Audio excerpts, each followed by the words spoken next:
लियारी में मखदूश इमारतें गिराने का आगाज, ख्वाब मलबे तले दफन, नम आंखों से रिहायशियों का अलविदा। मुतासरा इमारत के मकीनों को सामान निकालने की इजाजत दी गई, मगर इन आंखों में आंसू और चेहरों पर दुख के साए नुमाया थे। बरसों से आबाद घरों को लम्हों में खाली करना पड़ा, लेकिन तहफ़्फ़ुज़ जान के लिए ये कड़वा घूंट भी पीना पड़ा। मकीनों ने शिकायत की है कि मुतबादिल रिहाइश का कोई इंतजाम नहीं किया गया। वो लोग 40 साल से इन दीवारों के साए में जी रहे थे। अब वो छत नहीं रही, वो दीवारें नहीं रही और वो महफूज एहसास भी रुखसत हो गया।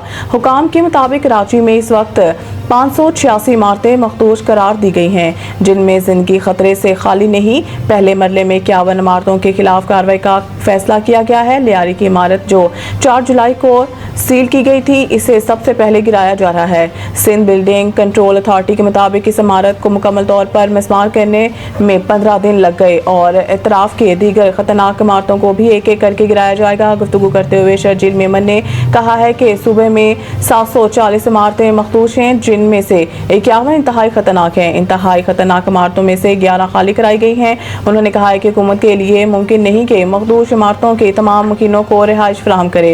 हुकूमत दस्तियाब वसाइल में कुछ खानदानों को आरसी मुतबादल रिहाइश दे सकती है। माजी में सिंध हुकूमत ने सैलाब मुतासरीन और कोविड मरीजों को आरजी शेल्टर्स दिए थे। शर्जील मेमन ने मजीद कहा है कि सिंध बिल्डिंग कंट्रोल अथॉरिटी ने लियारी बगदादी में गिरने वाली इमारत के अतराफ मौजूद नाकाबिल रिहाइश इमारतों को गिराना शुरू कर दिया है। इसराइल ने मिलाकर गजा के ज़ेरे कब्जा इलाके खाली करने पर मादगी जाहिर कर दी है। इसराइल वज़ीर दिफा इसराइल कॉट्स का कहना है कि गजा के ज़ेरे कब्जा 75% हिस्से में से ज़्यादातर खाली कर दिए गए हैं, जबकि गजा के दीगर 25% इलाके में जंग जारी रखना गैर ज़रूरी होगा। उन्होंने कहा कि गजा के बकिया 25% इलाके में जंग जारी रखने से यरगमालियों को गैर ज़रूरी खतरा दरपेश होगा। इसराइल वज़ीर दिफा ने यह भी कहा है कि कल के बाद गजा हमास के बगैर होगा। साथ ही उन्होंने उम्मीद जाहिर की है कि गजा में हमास के साथ 60 रोज जंग बंदी हो जाएगी। इसराइल कोर्ट्स ने कहा है कि जंग बंदी के नतीजा में हमास 10 जिंदा यरगमालियों को वापस करेगी, जबकि हलाक यरगमालियों में से निस्फ की लाशें भी वापस दे दी जाएंगी। जंग बंदी से मुतालिक जिन अमूर पर इख्तिलाफात बाकी हैं, इन पर इसराइल मीडिया के मुताबिक सीज फायर के दौरान बातचीत करने पर इत्तफाक किया गया। इन अमूर में जंग मुकम्मल खत्म करने की शराइत, हमास की पोजीशन, इंसानी इमदाद के मसाइल और इसराइल फौज के लिए मुतय्यन नई हद भी शामिल है।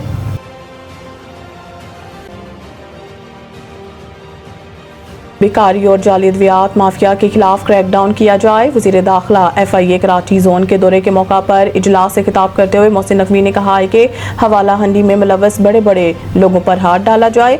वज़ीर दाखिला ने बेकारियों को बैरून मुल्क भिजवाने वाले एजेंट माफिया की सरकुबी का भी हुक्म देते हुए कहा है कि बेकारी माफिया पाकिस्तान के इमेज को ख़राब कर रहा है। उन्होंने FIA को हुक्म दिया है कि मफरूज़ एजेंट्स को दीगर सूबों के तावन से गिरफ्तार किया जाए। बैरून मुल्क से डिपोर्ट होकर आने वाले बेकारियों की गिरफ्तारी यकीनी बनाई जाए। वज़ीर दाखिला का कहना था कि कहा है कि जाली अद्वियात का कारोबार किसी सूरत बर्दाश्त नहीं किया जाएगा। जाली अद्वियात का मकरूह धंधे में मुलव्वस लोगों से आनी हाथों से निपटा जाए। जाली अद्वियात के कारोबार में मुलव्वस लोगों की असल जगह जेल है। वज़ीर दाखिला ने कहा है कि 5000 से ज़ायद डॉलर बैरून मुल्क लेकर जाने वालों के खिलाफ भी कार्रवाई की जाए।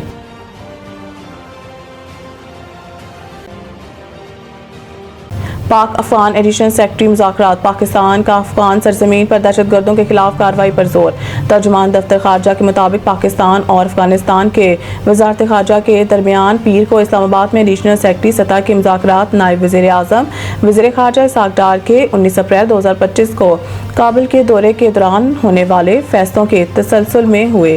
पाकिस्तानी वफ़द की क़यादत एडिशनल सेक्रेटरी अफगानिस्तान मगरबी एशिया सफ़ीर सैयद अली असद गिलानी ने की, जबकि अफगान वफ़द की अफगान वजारत खारजा के फर्स्ट पॉलिटिकल डिवीज़न के डायरेक्टर जनरल मुफ्ती नूर अहमद नूर ने की।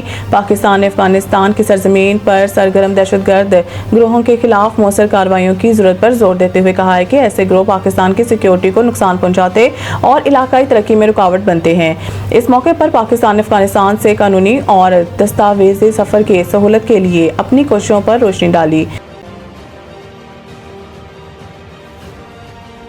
लाहौर में सुबह सवेरे बादल बरस पड़े। आज भी मुख्तलिफ शहरों में बारिश का इम्कान। लाहौर के अलावा गोजा और चिन्योट में भी बादल जमकर बरसे, जबकि आज इस्लामाबाद, पंजाब, खैबर पख्तूनख्वा, शुमाल मशरिक, बलोचिस्तान, कश्मीर में बारिश का इम्कान है।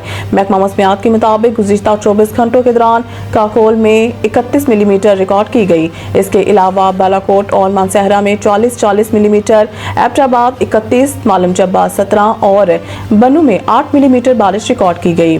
पीर को मानसहरा की तहसील बालाकोट में मूसलाधार बारिश के बाद नदी नालों में तख्यानी आ गई, जहां गांव मांगली में 8 साल के बच्चे के साथ हादसा पेश आया जो बरसाती नाले में डूब गया। बच्चे की तलाश जारी है। दूसरी जानिब PDMA के मुताबिक बलूचिस्तान में हालिया मानसून के दौरान हादसात में 10 अफराद जाँ बहक और 7 जख्मी हुए।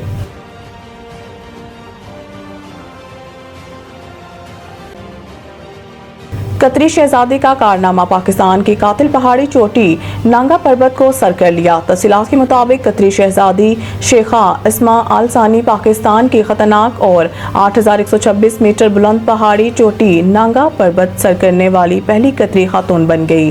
शेखा इस्मा ने खतरनाक मौसम, बर्फानी तूफान और दुश्वार गुजार रास्तों के बावजूद नांगा पर्वत, जो कातिल पहाड़ी के नाम से जाना जाता है, की चोटी पर कौमी परचम लहराया। इनका ये कारनामा न सिर्फ कोहे पैमाई के दुनिया में एक नुमाया कामयाबी है, बल्कि आलमी सतह पर खवातीन को बाख्तियार बनाने की तहरीक में भी एक रोशन मिसाल के तौर पर देखा जा रहा है। शेखा इस्मा का ये कारनामा उनकी 14 बुलंद तरीन चोटियों की मुहिम में नवा कामयाब मरहला है।